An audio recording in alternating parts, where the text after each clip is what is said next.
Welcome to Way Back When, Big Blend Radio's History Podcast. Welcome, everyone. This episode kicks off today's programming in honor of Memorial Day. We start off with author Mir Bahmanyar, who is the author of The Houdini Club, and then we go to Matt Cost, author of numerous books, including At Every Hazard, that he talks about on the show, where he takes us to Gettysburg. Enjoy.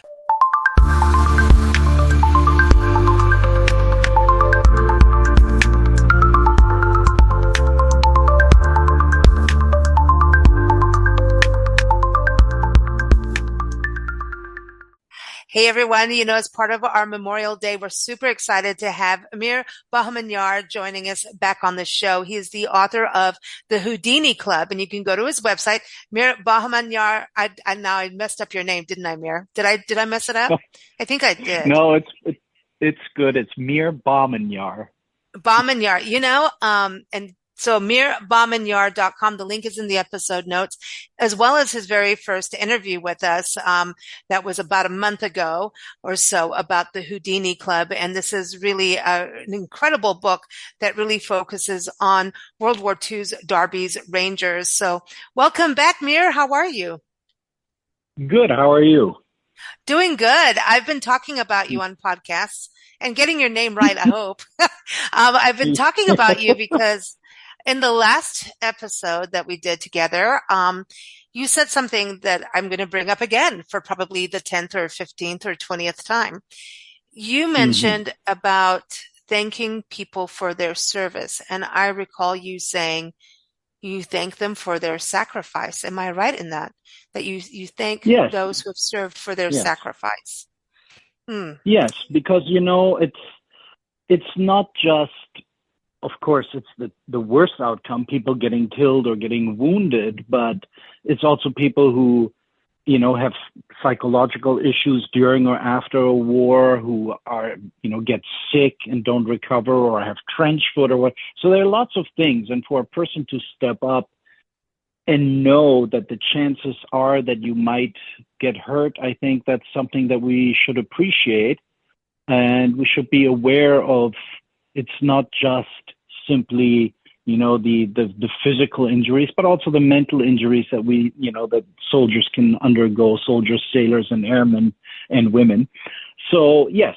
So I think it's important to remember that on Memorial Day, or, I think about this actually pretty much every day.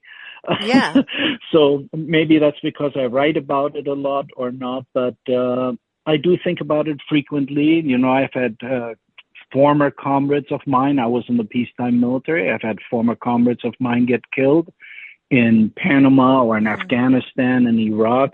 So it is on my mind with some regularity. And, when we talk about World War II, for example, I was friends with a number of these old timers who served in Darby's Rangers in the Mediterranean theater, North Africa, Sicily, mainland Italy. So I do think about them quite a bit, actually. And the one thing we should remember on Memorial Day also, when we're talking about World War II, for example, is that the first European city to be liberated was Gela in Sicily. And the city itself says it. They have a plaque at a pier that says exactly that. And those were Darby's Rangers, who were the first ones to land the southern part of Sicily and capture the town and hold on to it for a while. And, a few weeks later, the island had been captured by Allied forces. But the Rangers led the way, and they were the ones that liberated the first European city during the Second World War.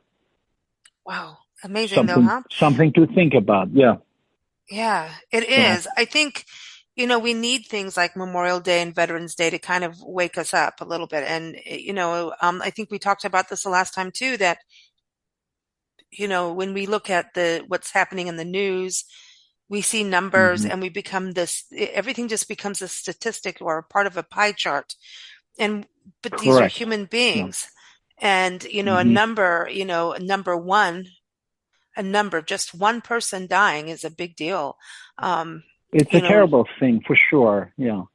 I mean, the Yes, thing also to remember, if we're talking, I'm talking about World War II because I just wrote a book on that. But when you look sure. at the casualties, when you do look at these statistics and you see that 60 to 70 million people were killed during the war, worldwide. And of those, 60% or so were civilians, 30 million of them were Russians. And you look at those numbers and it's mind boggling. I don't think we can comprehend it. That's why when you bring it down to the individual or a story about, 20 guys or women or whatever it is, soldiers who go into combat, in my case in World War II, it becomes much more relatable. And I've always tried to I've always been interested in the person that's on the ground doing what is asked of them.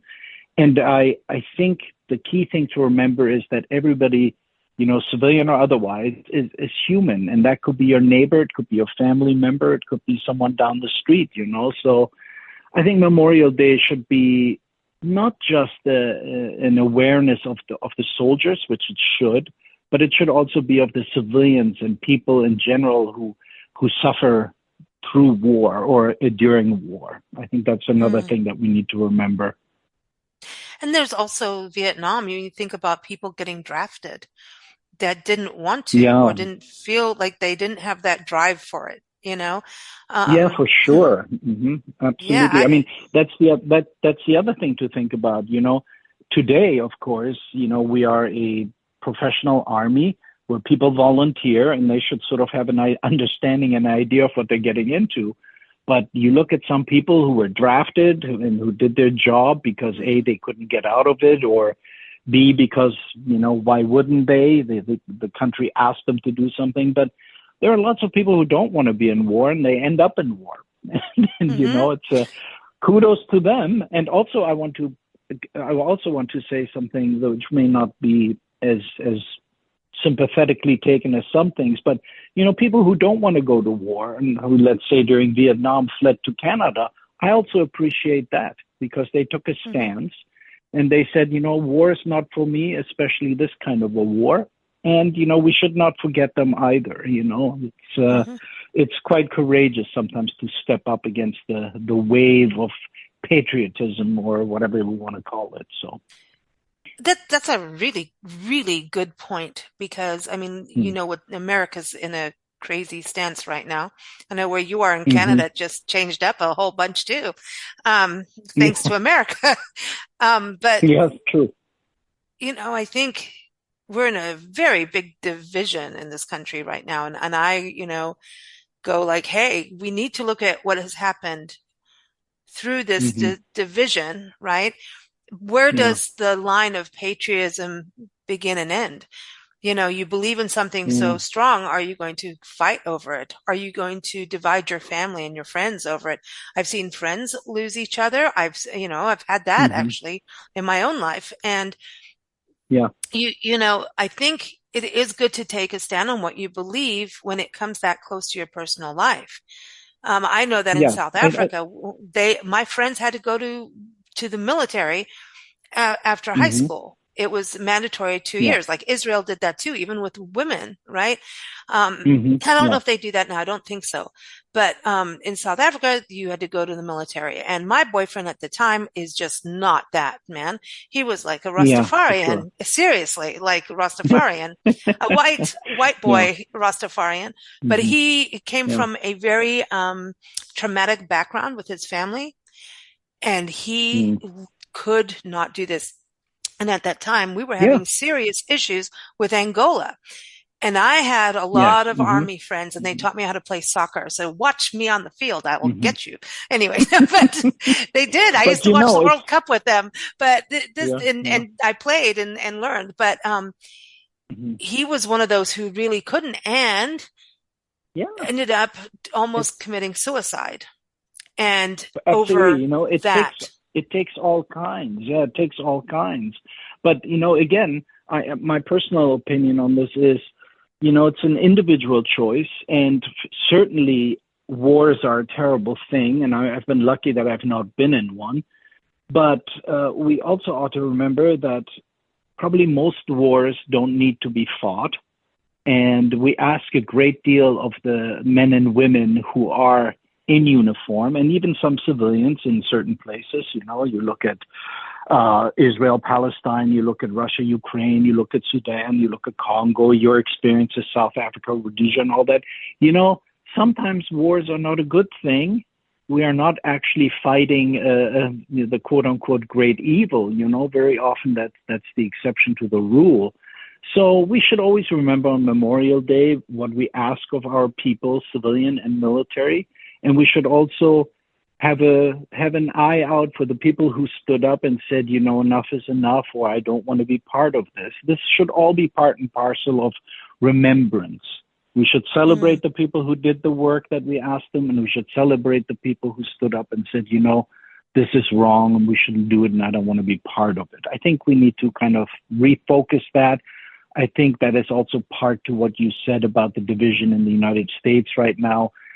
Everything has become very rigid, you know, and very black and white, for lack of better terms. And I think that's, like you, it has impacted me too. I don't speak to one person anymore because, you know, not everything was about that one individual. It kind of gets old after a while. But, you know, ultimately, Remembrance Day, there's a reason why we call it that. We must remember the sacrifices everywhere, you know. This could be a sacrifice of a person not being able to purchase gasoline, say, during the Second World War, or who had to go on rations. You know, it's all sorts of And the kids. ultimate. I talk about that, about absolutely, kids, the kids that get yeah. involved in war. And the other thing, and I know you're an animal and nature lover like Nancy and I. Mm-hmm. What Yeah. happens when we go to war as humans to the natural world, when we Oh, go through it? yeah. And it's hard on the soldiers, right? It's hard on the Mm-hmm. soldiers. And I always Yeah. think about, like, Mm-hmm. Mike Gordy introduced me to the combat engineers, the first people going in before everybody else, like going in and Yeah. the people on the Mm-hmm. ground before, like the people that went before the landing in Normandy, right? Those guys Yeah. Mm-hmm. that Yeah. went Yeah. and set up the bridges and set up things. And They were yeah. like, Yeah. they actually had it harder, I believe. But there is kids involved, there's families involved, everyone is affected by war. Look at Ukraine right now, right? You're going to tell me kids and Yeah. family Yeah. aren't, you know, they're involved. So the same as Absolutely. I Israel. mean, Yeah. yeah, On you all look at sides. Palestine, you look at Israel, you look at the Congo, you know, you look at any flashpoints, hot points, you know, there are a lot of innocent people who get caught up in war. War, I think the Prussian philosopher Clausewitz said many years ago, 1815 or something, said something about once you unleash war, you can't control it. And I think Yeah. too often we have very old people telling young people to go to war, and these decision makers have no idea what is unleashed and what happens because you can't predict anything. So we got to be much more careful about when we decide that we want to sacrifice our youth and ourselves for any war, really. And we need clear-cut, real reasons to go to a war. I think that's the one thing. World War II, you can probably still romantically, naively say, was a war that, at least I believe, that was fought to defeat, you know, totalitarian regimes, Nazis, you know, fascists, that kind of thing. And then ever since then, that's sort of, I think we've deviated quite a bit from that. And that's why I'm also more appreciative of the people who stand up and say, you know, I'm not going to be part of this. So anyway, that's what Memorial Day represents to me. It's a look at everybody and keeping them in mind as you know, put up your flag or not, or whatever. You know, I'm not telling people how to celebrate Memorial Day or Remembrance Day. So, but it is, you should think about what you ask people to do and be a little bit less self-centered about it and think about consequences, I suppose, ultimately, for the people who need help after the war or during the war or whatever. But Mir, you know, you can get a discount mattress on Memorial Weekend here if you want. Well, See, that sort of in that a stuff. nutshell encapsulates us a little bit, If it doesn't it? doesn't, that just So, kind of, when I see these big Memorial Weekend sales, it just yeah. makes me sick. And then I Yeah. kind of boycott those companies for a while. Like I do. I'm like, you're doing that Yeah. is not, if you're doing something for actual veterans and their Hmm. families, Yeah. And those who have You lost know, people, now that's different. You know? I think the biggest problem we're having currently, and maybe over the last, I don't know, decades, has really been the making everything about money and, commercialization of something. I think there are some things you shouldn't do, and that will be Memorial Day, Remembrance Day. You should really not be running sales. It's not about buy and sell. It's really about remembering. And I'm very harsh on that, actually. I don't look on that kindly. I'd much rather see money being spent on, let's say, in our case, the Veterans Administration, and helping the people whom we have asked to do certain things that they may not have been aware of would Sacrifice. impact them back. Yeah, exactly. So I would like to see a better thing of it. I know there's some pushback on these things about saying how badly run certain organizations are, but everything, every organization or big business or non-business will always have a problem here or there. So I don't think that's the thing. I think we ask our people to go do something horrific, be part of something really terrible, and then we should also provide them proper support when they come back home. I'm a big believer in helping out our veterans, and not just a little bit here and there, but really saying, hey, you've done something, you've been part of something really horrible, and we want to make sure, since we've asked you to participate in this, we want to make sure we're here to help you. But this is important to me, at least. So, Well, I know that you worked on the film We Were Soldiers, right? And yes, I when you did. think about Hal Moore's wife, we've done shows about her hmm and been to the Hal Moore's Museum in Bardstown, Kentucky, seen his home, but and then I've done shows on her with Mike Guardia, and then actually finally hmm watched the movie. And when you see what she did for women during the war, hmm during Vietnam, I mean, it's when the taxi came through their town or through the streets, right? hmm Well, hmm the military community, right? The taxi stopped at a door. The taxi driver was basically letting the mothers and the wives know of a fallen soldier, their husband. Yeah, And she yeah, created this support group of helping the women. So then when a taxi was coming, the women got together to be there for the other woman when hmm they know the yeah, father, yeah, the husband has passed, yeah, because there yeah. was nothing It's there. it's And that's something we forget yeah, too. And that's why when we look at, let's have a sale absolutely. for Memorial Day, I think that sucks. Sorry, Yeah, it just to does be suck. completely Quite frankly, honest. yeah. Yeah. I mean, the only way you can really do justice to humankind is to really try to not go to war. It shouldn't be this hard. It should be the very, very last resort.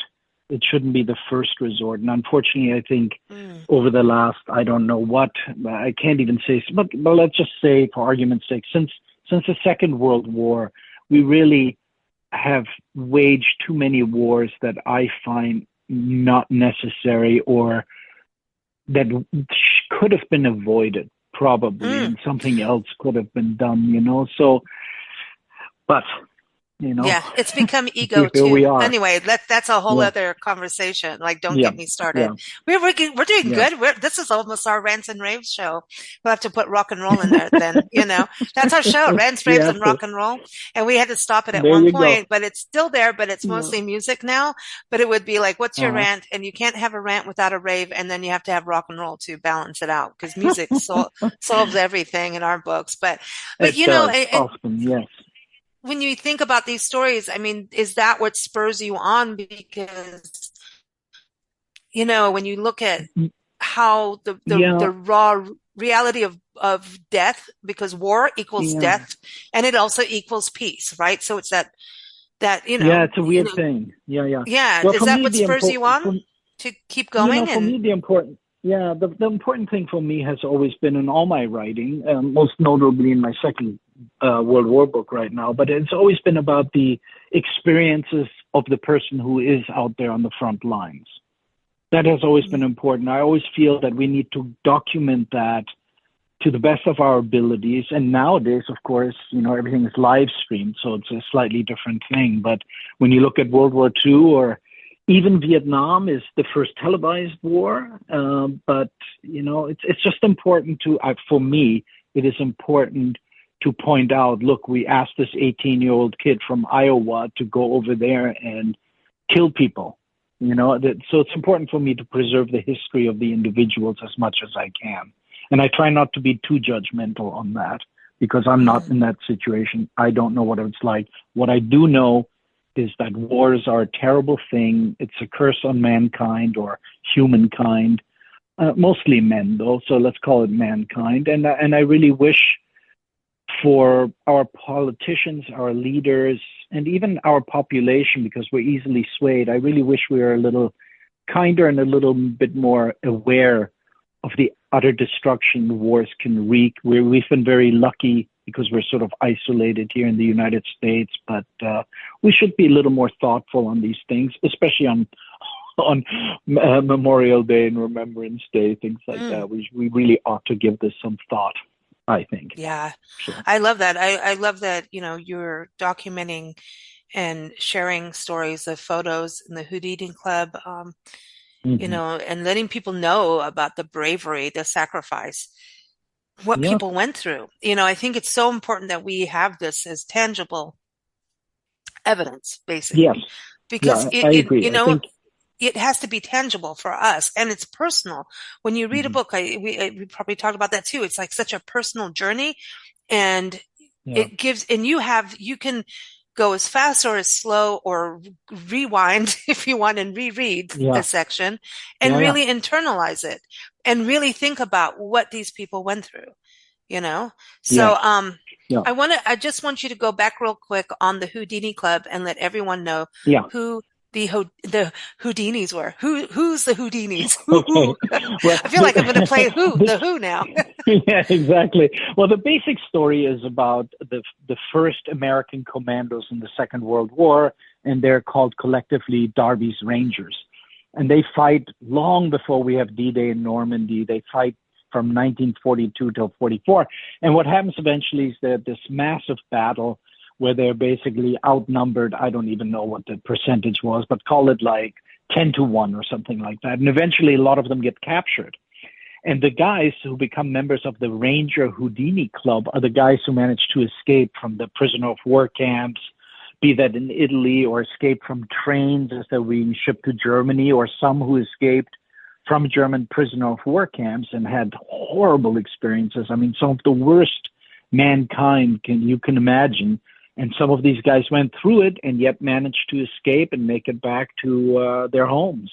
And those are the guys who are called the Houdini Club. It's a number of Rangers who, despite great odds, managed to survive. And a lot of them remained very human and decent, and some not so. But, that is part of parcel of war, I suppose, ultimately. But that's who the Ranger Houdini Club guys are. People who managed to escape from this particular unit after a lot of them had been captured by the Germans in 1944.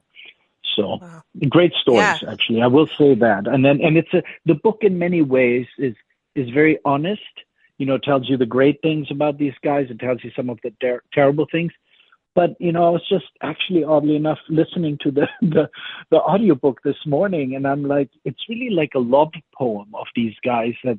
Most of whom I knew, or some of them whom I knew, but in a terrible way, So, but I'm fond of them, but I'm also aware of how the terrible situations we put some of them in and under, and some of the things they did that probably I wouldn't approve of. So if I were there. Well, but that's part of it. But anyway. I love that you have an audiobook. That's well done of putting that in there. Good placement.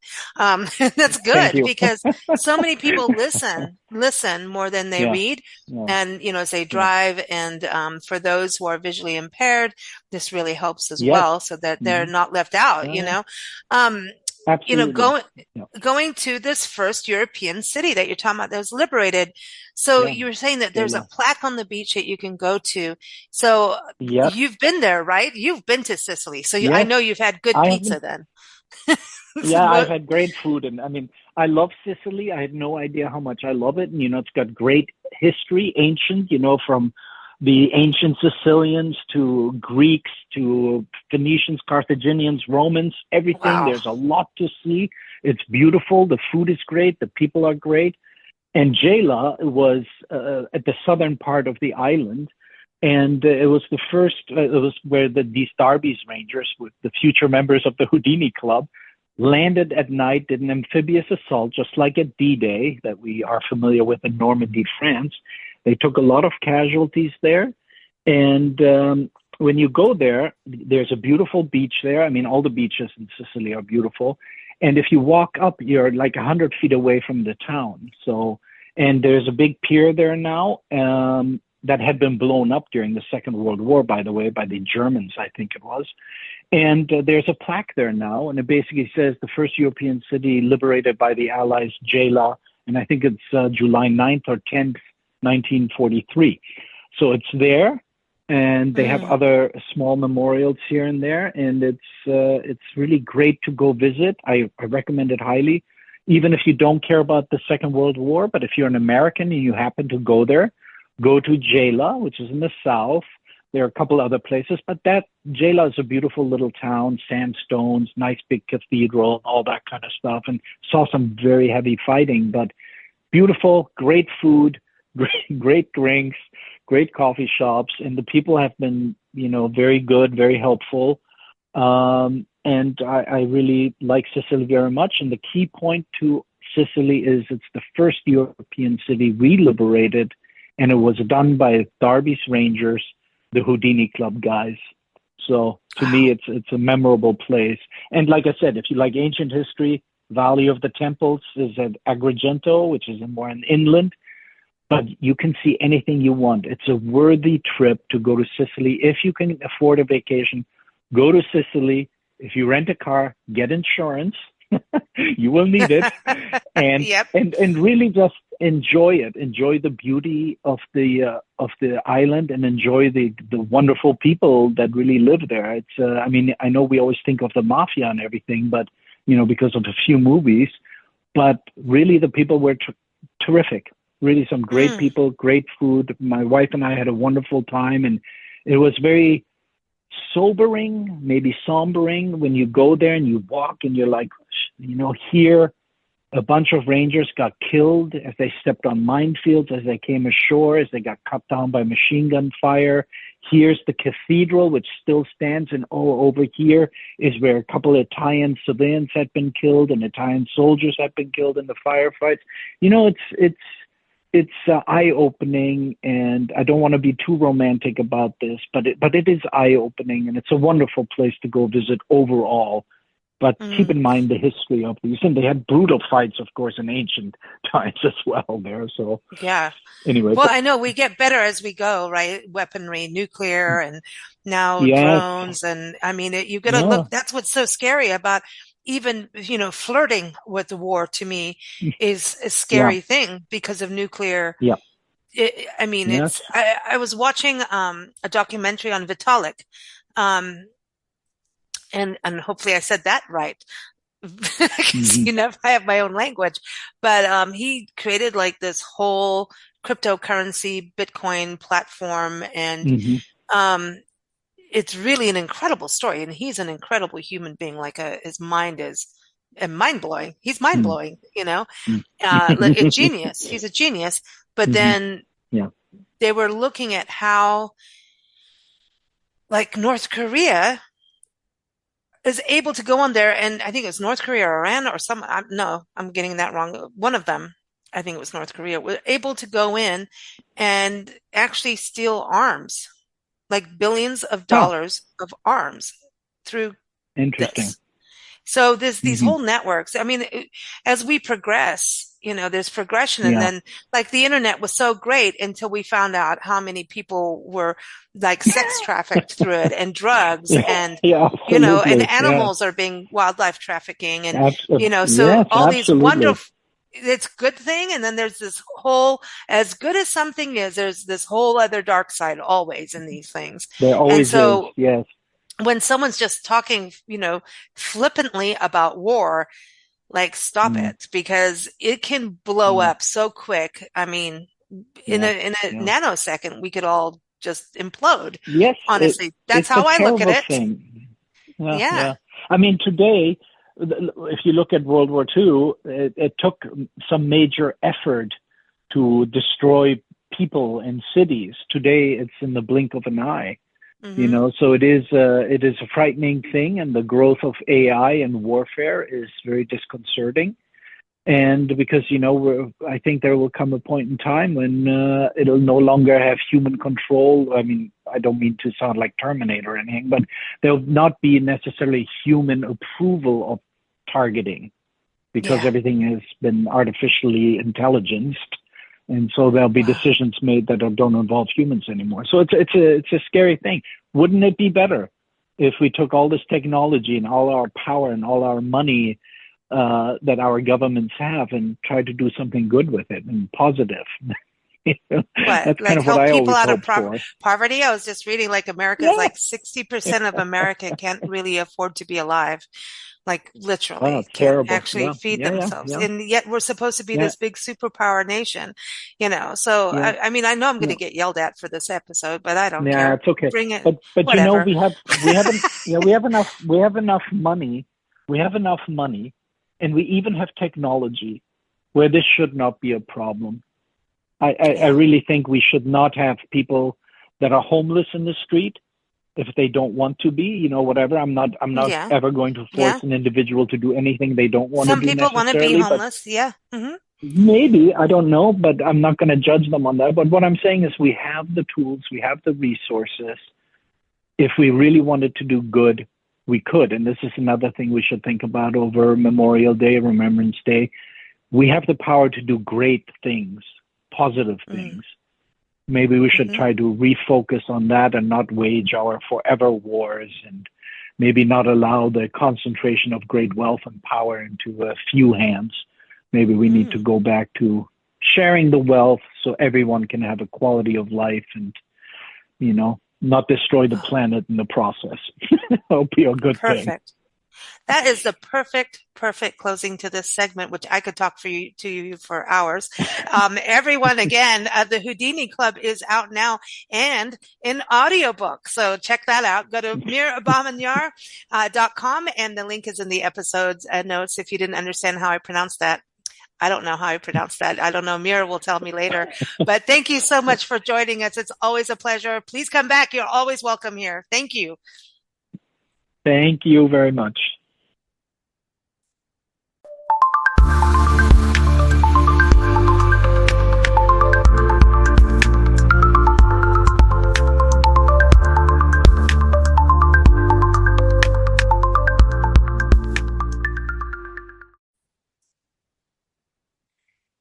So author Matt Cost is back on Big Blend Radio today. I encourage you to go to his website. It's mattcost.net. He is going to talk a little bit about his adventures in Gettysburg. And this was part of one of his novels. It's called At Every Hazard. And I encourage you to go check that out. It's about Joshua Chamberlain and the Civil War. Matt, welcome back. How are you? I'm fantastic. It's good to be back on the show, Lisa, and thanks for having me. Well, now I've got to ask this before we get into the Civil War and who Joshua Chamberlain is. At that point, you were putting Matthew Langdon Cost. Do you do that for your history novels? Is it, or what's going on with your name? Let's Yeah, put it that way. that's the breakdown for my historical fiction, which I have three historical fiction novels. I use Matthew Langdon Cost. And then for my 14 mysteries, I use just Matt Cost. But as you can see, they're both the same name. It's not even really a pen name. It's I just an know. elongation. Well, it sounds more historical, doesn't it? It's the Matthew Langdon. Yeah, That's like, yeah, that's a little historic in there. What is where does Langdon, what country is that from? Langdon is English, I believe, but it Yeah. was a family name, actually from some family that originated in Georgia and fought on the other side of the Civil War for the Confederates from me up here in Maine and my Wow. northern ancestors. Ooh, scandal, scandal. Well, it's so weird. I mean, look at the country now. We're kind of all on different sides and everyone's arguing. And I'm like, please don't go back where we were. Can we somehow, move forward? But at every hazard, tell us who Joshua Chamberlain is. Well, Joshua Chamberlain was a professor of rhetoric at Bowdoin College up here in Brunswick, Maine, which is where I live. So that's why I decided to write this book. One of the reasons is he's a hometown hero. And he joined up with the Northern forces. He actually told Bowdoin College he was going to take a leave of absence and go study languages in Europe for 2 years. And then he promptly signed up and went to the war. And he originally came in as a lieutenant colonel. He was offered to be the colonel just because he was a professor, and he said, "No, let me learn the business first." And he was, involved with, a lot of the battles from Fredericksburg and on. Oh, wow. And then, so Gettysburg, he ended up in Gettysburg, right? And Yeah. getting involved on that side. So, wow. Tell So us. at the Battle of Gettysburg, which might be one of the pivotal battles of all of Hmm. United States history, Yep. Joshua Chamberlain had recently been promoted to colonel. There was a lot of upward mobility during the Civil War because people were getting killed all the time. So if you stayed alive, you were promoted. And so he's going to end the war as a general, but he's now just been promoted to colonel and is in charge of the 20th Maine Regiment. And on the night of July 1st, they're just about to bed down 20 miles outside of Gettysburg when word Hmm. comes up that there's a huge battle brewing. And so they put their boots back on and grab their rifles and march 20 miles through the night to arrive on the second day of the Battle of Gettysburg. And they are tired and exhausted and they're shuffled from one spot to another. And then word comes that the left flank of the Union Army has been left unprotected, and they are sent there to fill that void. Wow. So Joshua Chamberlain at Little Round Top and the Hmm. 20th Maine is on the left flank, and as you would have it, that is where Robert E. Lee decides to attack. And he throws all of the Southern forces right at this left flank. Um, if you ever get a chance to go to Gettysburg, it's a fantastic battlefield. Hmm. I did it numerous times. But Little Round Top is this little hill just off to the side, and there's a little tiny plaque for the 20th Maine, whereas there's these huge monuments for the other regiments. Hmm. So Maine sort of gets forgotten. So as this attack unfolds and the 20th Maine fights throughout the day, rebuffing troops from the 15th Alabama and other regiments from Texas and other places, again and again, and getting casualties mounting up. And finally, the reports start to come into Joshua Chamberlain that everybody's out of ammunition and that the 20th Maine has no bullets left to actually Wow. shoot.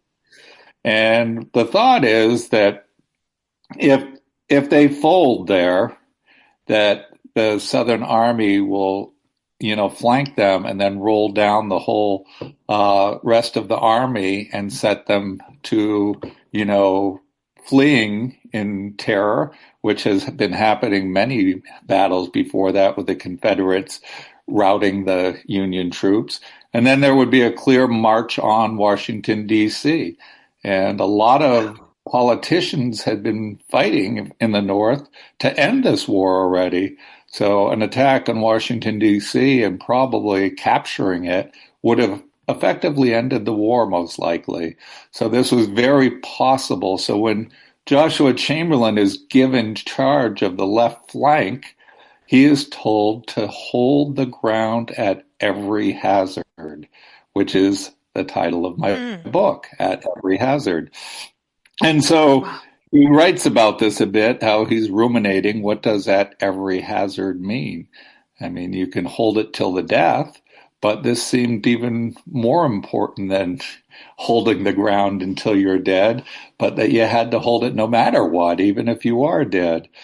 So the thought comes to him to fix bayonets and have the 20th Maine charge because they have no bullets left and have been fighting this defensive battle.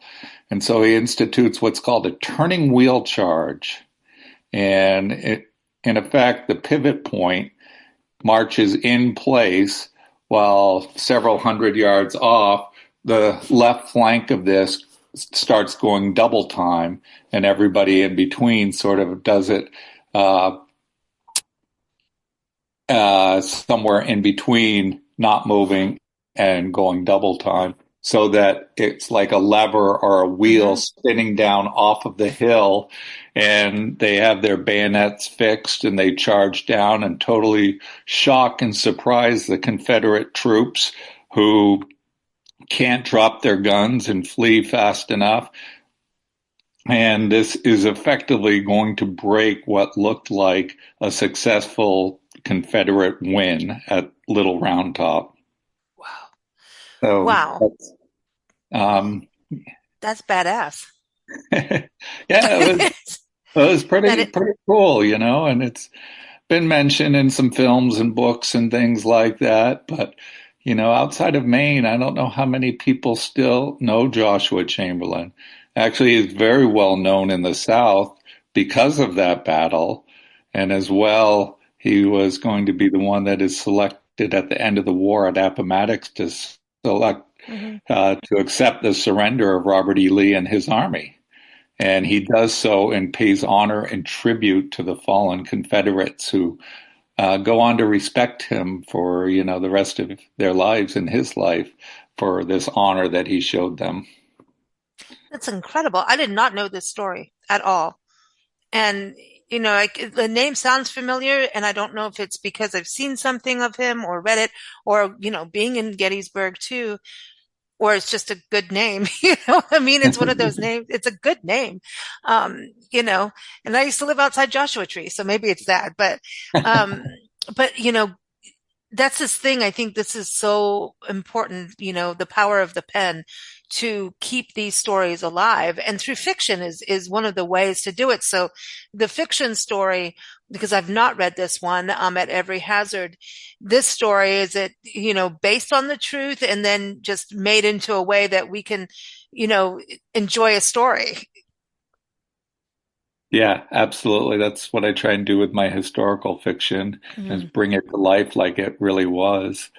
And, you know, I mentioned it earlier, but if any of your listeners or you yourself get a chance to go tour the Gettysburg battlefield, it is just an amazing, and it's at least one full day to do it via car to all the different locations and monuments and remarkable things that happened. I did this enough and researched it enough and went to Gettysburg for this book enough times and brought my son along with me that I think is why he ended up going to Gettysburg College. Oh, wow. Wow. Well, you know, Gettysburg, we've done a number. I mean, I can't tell you how many interviews we've done on Gettysburg. Yeah. And we did a lot of work on an artist residency that the National Parks Arts Foundation offered at a time. They're not doing it right now, and things changed up a little bit because of COVID and all kinds of reasons. But we still do our shows with the National Parks Arts Foundation. In fact, I'm working on a retrospective of interviews we've done every month with artists in residence. And so for over 8 years that we've been doing it. And Gettysburg is a huge chapter of this digital book of everyone's interviews. And they also did one for veterans, and then poets got involved. And Gettysburg was just such an interesting thing. People stayed at the Klingel House, which was haunted. One of the photographers we interviewed, him and his wife, because they allow family to be there too, and his wife went to bed. Everything was quiet. And we saw the Klingel House when we got there. Nancy and I went to Gettysburg, I'm going to say 3-4 years ago. And it was the most overwhelming experience to me. And I always say that word for, going there. And yet here's this cute town with great ice cream and pizza and, all this just beautiful, idyllic, charming little village. But, a war happened to that village too. But that Klingel house, in the like there was some kind of noise. They went down in the morning and there was blood or like this red substance coming out of the walls. And I have photos of it. Isn't that crazy? Yeah, Like no, that is.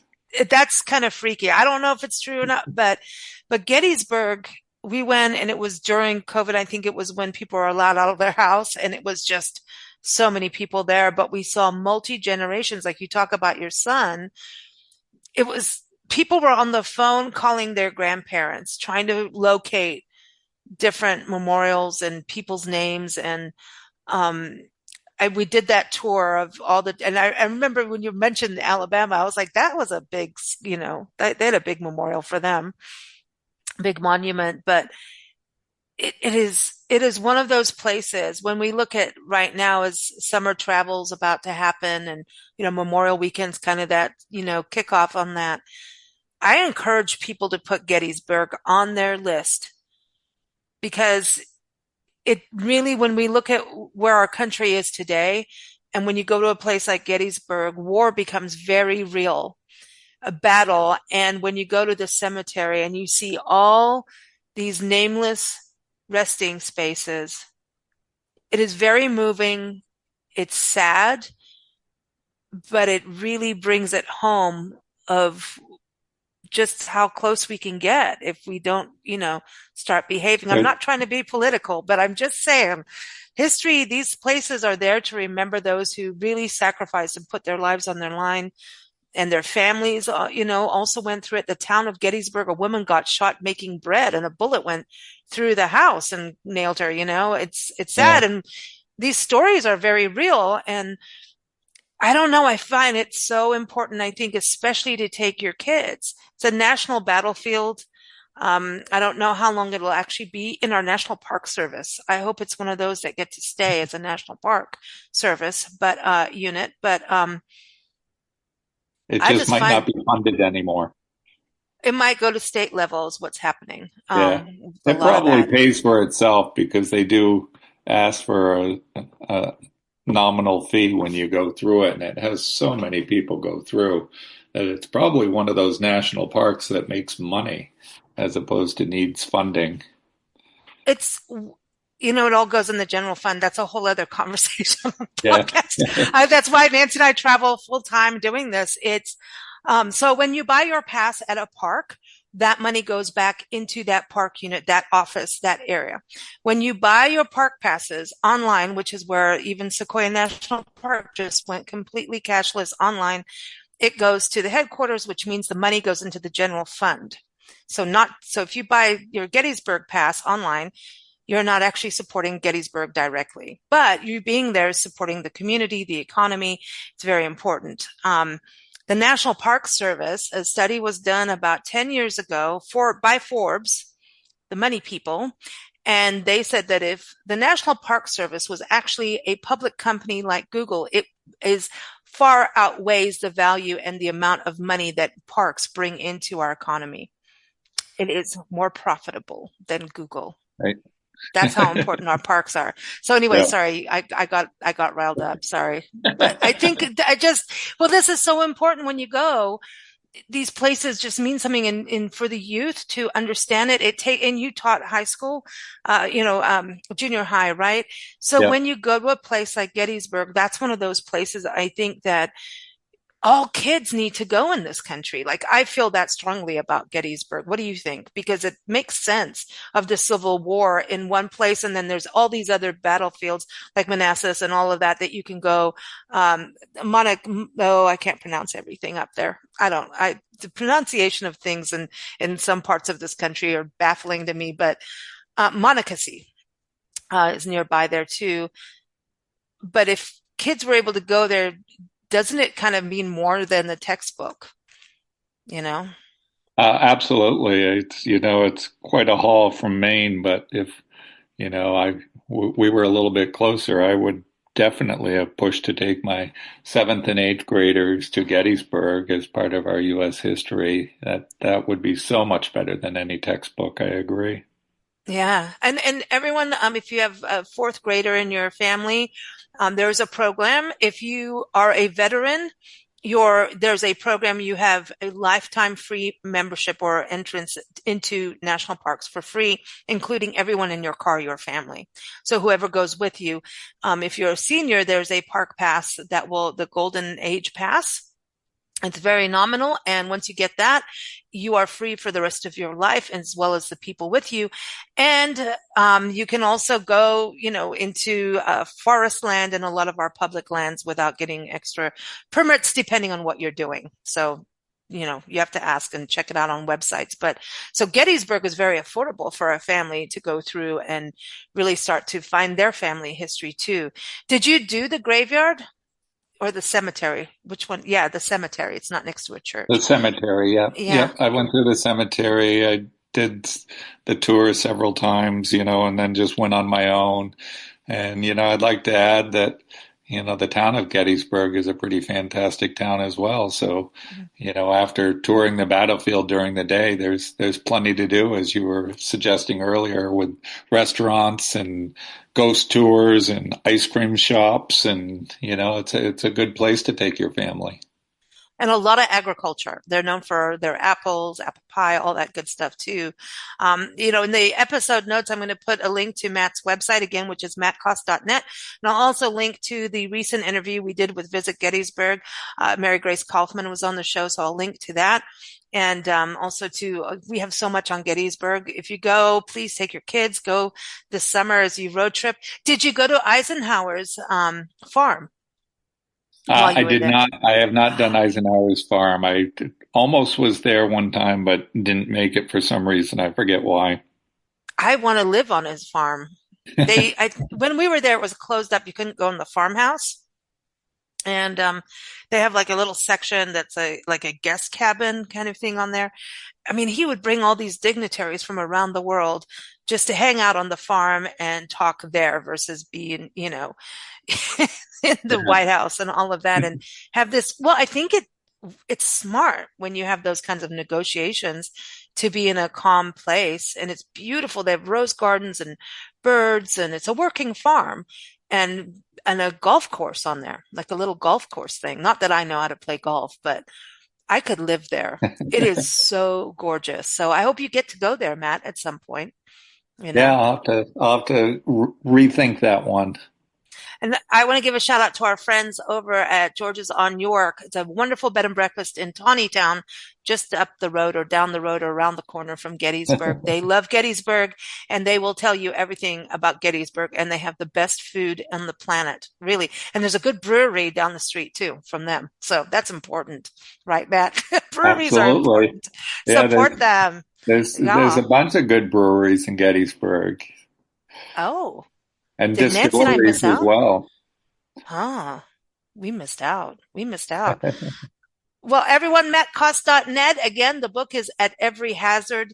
That's a good title. That is a good title. Wow. It's taken directly from the line, the order that he was given. Hold this ground at every hazard. Wow, that's freaky, huh? That's like really putting yourself beyond. It's like the best isn't good enough. I mean, that's really, yeah. Wow. And then you got to steal everybody else's guns and ammunition, right? It's like, surprise, I got your guns. Too bad. We got you. All right. Well, thank you so much, Matt. It's been good to have you back on the show. Okay. Thank you, Lisa. It was great chatting as always. Thank you for joining us here on Big Blend Radio's Way Back When History Podcast. Keep up with us at bigblendradio.com.